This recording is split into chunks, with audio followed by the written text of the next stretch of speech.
So today we are going to study about Elizabethan age. तो ये सब कहाँ से कहाँ तक चली, ठीक है। फर्स्ट है आपको याद रखना है कि कहाँ से कब से कब तक चली। तो ये चली 1558 से आपके 1603 तक की, ठीक है। इसको एलिजाबेथन एज क्यों कहा जाता है? क्योंकि इस टाइम पे queen Elizabeth first of England राज करती थी, है ना, उनकी हुकूमत चलती थी। इसे golden age of English poetry भी कहा जाता है, इंग्लिश लिटरेचर भी कहा जाता है, ठीक है। और क्यों कहा जाता है? बहुत सारे रीजंस हैं, लेकिन एक बात आपने ध्यान रखनी कि इसको क्या कहा जाता है? गोल्डन एज कहा जाता है, ठीक है। फिर आप उसको एलाबरेट कर सकते हैं। फिर it is a part of English renaissance. देखो, रेनेसो स्टार्ट कहाँ हुआ था बेटा? इटली में स्टार्ट हुआ था, है ना। इटली की जो कैपिटल सिटी रोम, ठीक है, तो वहाँ रोमन एम्पायर का कैपिटल था, तो वहाँ पे जो है रेनेसो स्टार्ट हुआ था। और जब नॉर्थ इंग्लैंड के लोग इटली आए थे घूमने, है ना, मतलब तब उन्होंने बहुत इन्फ्लुएंस हो गए थे वो वहाँ के आर्ट एंड कल्चर वगैरह वगैरह चीज़ों से। तो ऐसे हमारा कल्चरल डिफ्यूजन के थ्रू आपको कहना चाहिए कि क्या स्टार्ट हुआ? रेनेसो स्टार्ट हुआ। तो ये जो एलिजाबेथन एज है, ये पार्ट है किसका? इंग्लिश रेनेसो का, ठीक है।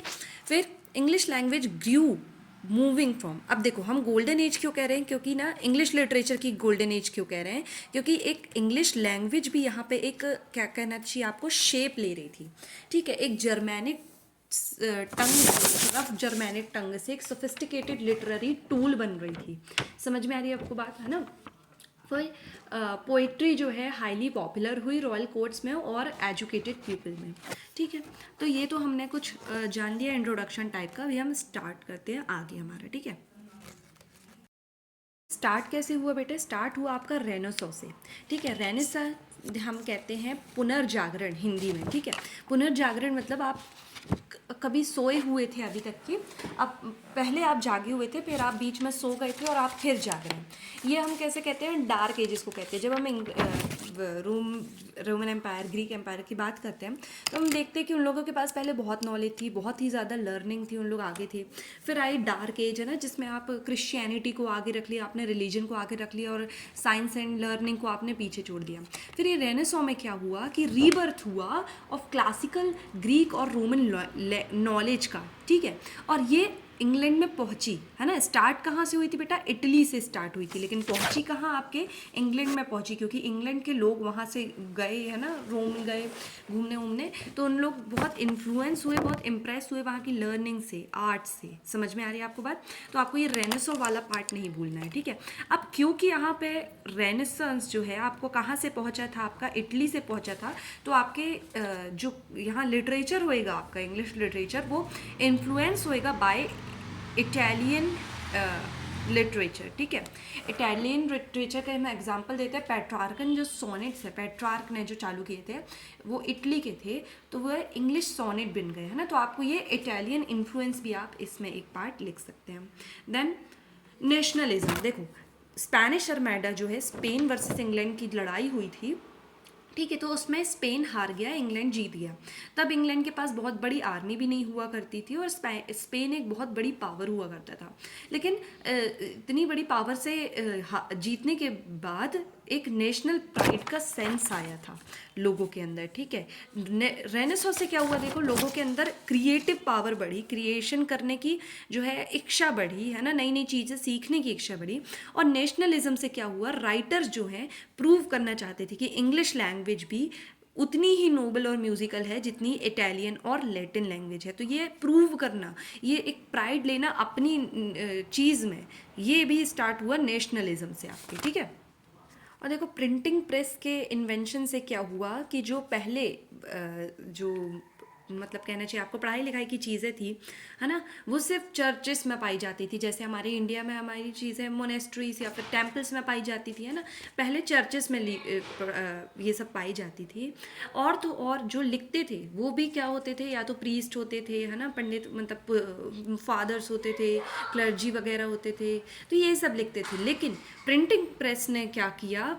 बुक्स को बहुत ज़्यादा चीप बना दिया, और चीप बनाया तो बहुत एक्सेसिबल बना दिया। अब रॉयल कोर्ट्स या फिर चर्चेस से उठ के जो है आपकी जो नॉलेज है वो मिडिल क्लास तक की पहुंचने लगी, है ना। और कोल्ट, ठीक है, तो ये हो गया हमारा प्रिंटिंग प्रेस का, जिसने क्या करा कि एक्सेसिबल बनाया आपके पढ़ाई लिखाई को, ठीक है। फिर इसी से आप डाल देंगे एक point, rise of education and literacy, है ना, कि अब क्योंकि क्या होने लगा, प्रिंटिंग प्रेस से बहुत ज़्यादा चीज़ें एक्सेसिबल भी हो गई, तो आपके एजुकेशन और लिटरेसी भी बढ़ेगी। फिर कोर्ट कल्चर, देखो कोर्ट कल्चर जो है वहाँ चलता था। कोर्ट कल्चर वाला पॉइंट आप थीम्स में लिखना है, इसमें मत लिखना, ठीक है। फिर रॉयल पैट्रोनेज, अभी हम देख रहे हैं कि स्टार्ट कैसे हुआ ना, तो रेनेसॉ की वजह से इनको आइडियाज़ आए नए नए, नेशनलिज्म की वजह से इनको चाह जगी कि हमें भी इंग्लिश लैंग्वेज को बढ़ाना है। प्रिंटिंग प्रेस ने बहुत ज़्यादा एक्सेसिबल बना दिया, उससे एजुकेशन और लिटरेसी रेट भी राइज हुई। और रॉयल पैट्रोनेज, देखो एलिज़ाबेथ जो हैं, क्वीन एलिज़ाबेथ जो थी, वो खुद भी एक बहुत बड़ी पोएट और एक लवर थी आर्ट की। तो उन्होंने अपने कोर्टियर्स जो थे, जो उनके रहते हैं, है ना, कोर्ट में जो लोग रहते हैं, उनको पोएट्री राइट करने के लिए एनकरेज किया, है ना, as a sign to show their education, ठीक है। तो ये सब ठीक है। फिर आपको कहना चाहिए कि जो है आपकी एज ऑफ डिस्कवरी भी इसी से क्या हुई, चालू हुई, आपको कहना चाहिए। क्यों? क्योंकि देखो पॉलिटिकली स्टेबिलिटी है ना, इस पीरियड में, बिफोर दिस मतलब इससे, इस पीरियड से पहले आपको कहना चाहिए कि बहुत ज़्यादा लड़ाइयाँ लड़ते थे, है ना, और लड़ाइयाँ जब आप लड़ोगे तो आप किसी भी तरीके से डेवलपमेंट की ओर नहीं जा पाओगे, आप ग्रोथ की ओर नहीं जा पाओगे, ठीक है। तो आपकी जो स्टेबिलिटी आई, पॉलिटिकल स्टेबिलिटी, तो उसने लीड किया एज ऑफ डिस्कवरी से, है ना। अब इंटरनेशनल एक्सप्लोरेशन चालू हुआ, अब इंटरनेशनल एक्सप्लोरेशन चालू है, जैसे कोलंबस ने खोज निकाले, है ना, अमेरिका को एंड ऑल, ठीक है। तो ये सब वोयाजेस करने लगे, कॉलोनीज बनी। अब कॉलोनीज बनेंगी तो क्या होएगा कि पैसे भी आएंगे, राइट। तो ब्रिटेन के पास क्या आने लगे, इकोनॉमिक सोर्सेज भी आने लगे, ओके। फिर तो हम बता सकते हैं गोल्डन एज क्यों है, क्योंकि देखो पॉलिटिकली स्टेबिलिटी है, आपकी इकोनॉमिकली स्टेबिलिटी है ना। और अगर हम लिटरेचर में देखें तो महान महान महान जो आपके राइटर्स हैं, जो आपके प्रोमिनेंट राइटर्स हैं, मतलब एक ही टाइम पे ये सारे राइटर्स उभर के आ रहे थे। अभी हम राइटर्स के बारे में देखेंगे कि क्या चल रहा है मेनली वहाँ पे, और कई सारे सोशियो इकोनॉमिक चेंजेस भी आए, है ना।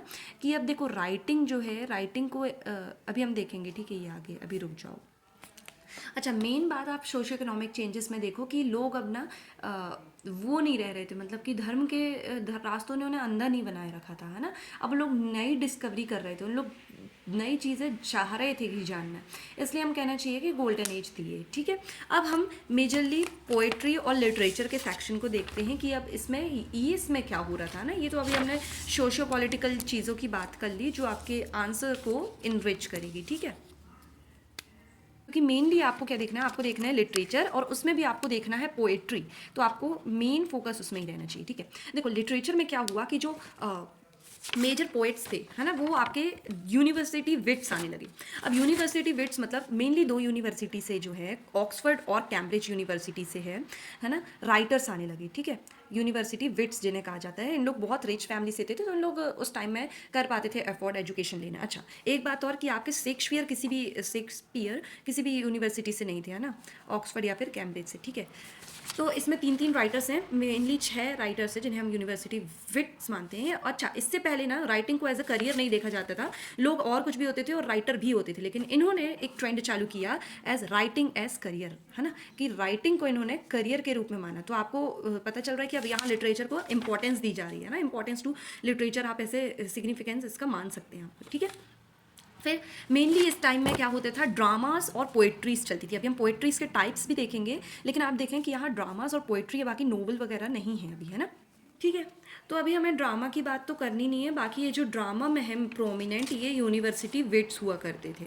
अभी हम अब पोएट्री की बात करते हैं, जो हमारा मेन टॉपिक है, मेन मुद्दा है आज के पढ़ने का, ठीक है। तो पोएट्री में देखो 3 टाइप की मेजरली पोएट्रीज लिखी जाती थी। एक टाइप होता था हमारा सोनेट्स, ठीक है, सोनेट्स लिखी जाती थी। सोनेट्स में हमने बात करनी है आगे, तो मैं अभी नहीं बताऊंगी, बाकी आप अपने आंसर में इसको एलाबरेट ज़रूर करेंगे, ठीक है। फिर आपको लिखना है ब्लैंक वर्स, इसका भी मैं वीडियो बनाऊंगी, तो आप इससे भी उसको भी देख के इसको एलाबरेट कर सकते हैं।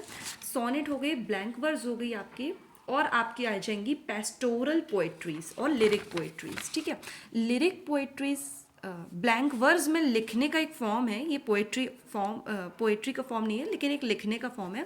लिरिक पोएट्री है जो कि शॉर्ट होती थी, लिरिकल होती थी, और सॉन्ग लाइक इसे गाया जाता था।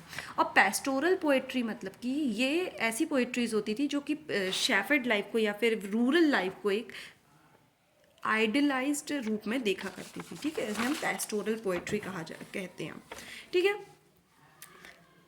मैं अब इनमें मेजर फीचर्स की बात करूँ, ये तो टाइप ऑफ पोएट्री हो गई आपके, है ना, लिरिक पोएट्री, पेस्टोरल पोएट्री और आपकी सोनेट।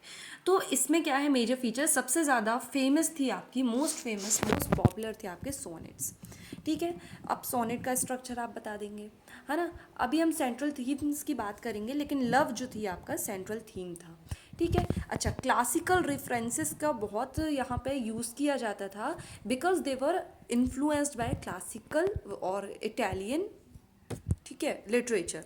तो क्लासिकल रेफरेंसेस आप लिख सकते हैं, या फिर आप इटालियन इन्फ्लुएंस भी लिख सकते हैं इस चीज़ को। ठीक है, ये एज अ फीचर आपको बताना है कि फीचर क्या होता था। फिर कोर्टली ट्रेडिशन की, कोर्ट की बात की जाती थी, ठीक है, और म्यूज़िकलिटी होती थी, क्योंकि ना जैसे हम लोग अभी पढ़ते हैं पोइट्रीज़ को, पोइट्री ऐसे अकेले में रह के नहीं पढ़ने जाने वाली थी, इन्हें कोर्ट में प्रेजेंट किया जाता क्वीन के सामने, तो म्यूज़िकलिटी रहती ताकि गा गा के सुनाया जाता। ठीक है, तो म्यूज़िकलिटी कब होएगी, जब आपका फिक्स्ड रिदम होएगा। तो आपको ये भी लिख लेना है पॉइंट में कि यहाँ पे फिक्स्ड रिदम होएगा, फिक्स्ड आपका मीटर होएगा, जैसे हम आयम्बिक पेंटामीटर कहेंगे। ठीक है, फिक्स्ड मीटर जिसे हम आयम्बिक पेंटामीटर, यहाँ पे मैं आईपी लिख रही हूँ। ठीक है, फिर ब्लैंक वर्स में लिखी जाएगी आपकी, राइट, ब्लैंक वर्स में लिखी जाएगी आपकी पोइट्री, और दो तरीके से स्टैंजा ऑर्गेनाइज किया जाएगा। ठीक है, एक तो होएगा आपका इटालियन वाला पेट्रार्क वाला, और एक होएगा आपका इंग्लिश वाला। इटालियन या फिर पेट्रार्क सोनेट्स में क्या होता है कि ऑक्टेव और सेस्टेट होते हैं। 14 लाइन्स का सोनेट होता है, तो उसमें 8 लाइन्स और सेस्टेट 6 लाइन अलग। लेकिन आपके जो विलियम शेक्सपियर सोनेट कहे जाते हैं, या फिर शेक्सपियर सोनेट कहे जाते हैं, उसमें तीन क्वार्टरेंस होते हैं 4-4 लाइन के, और एक कपलेट होता है। ठीक है, तो ये स्टैंजा ऑर्गेनाइजेशन होएगा आपके सोनेट्स में। फिर पेस्टोरल इमेजरी का बहुत ज़्यादा यूज़ किया जाता था, that is why we are using in major features, है ना, इट इन मेजर फीचर्स। और कंसीट्स का यूज़ किया जाता था। कंसीट्स मतलब होता है एक्सटेंडेड मेटाफर्स, ठीक है, जो कि आपके वॉर्स वगैरह चीज़ों को दिखाएंगे और अच्छे से। ठीक है, फिर कॉमन थीम्स की अगर हम बात करें तो ये है लव एंड ब्यूटी, ठीक है, टाइम, है ना, पासेज ऑफ टाइम, या फिर आप कह सकते हैं नेचर, ठीक है, मॉर्टेलिटी, कोर्टली लाइफ, माइथोलॉजी, है ना, इससे भी बहुत अभी दूर नहीं गए थे हम, रिलीजन और मॉर्टेलिटी, ठीक है, कोर्टली एडमायरेशन वगैरह वगैरह, मतलब जो आपके शेक्सपियर के वर्क में आपको थीम्स दिखती हैं वही कॉमन थीम्स थी इस ज़माने में भी। ठीक, अब हम मेजर पोइट्स की बात अगर करें तो मेजर पोइट्स आपको 3 नाम याद रखने हैं इसमें। ठीक है, एक है आपका विलियम शेक्सपियर, इसे हम एज ऑफ शेक्सपियर भी कहते थे, तो ये आपको बहुत अच्छे से याद हो जाएगा। फिर आपका आएगा फिलिप सिडनी, जिसे हम रेनेसो मैन भी कहते हैं, तो आपको ये रेनेसो से याद हो जाएगा, फिलिप सिडनी रेनेसो मैन। फिर थर्ड हमारा है एडमंड स्पेंसर, जिसे हम पोइट भी कहते हैं। ठीक है, तो ये 3 जो हैं ये प्रोमिनेंट राइटर्स हैं, और इसी के साथ आपका ये जो एलिजाबेथन एज है ये ख़त्म होता है। Thank you.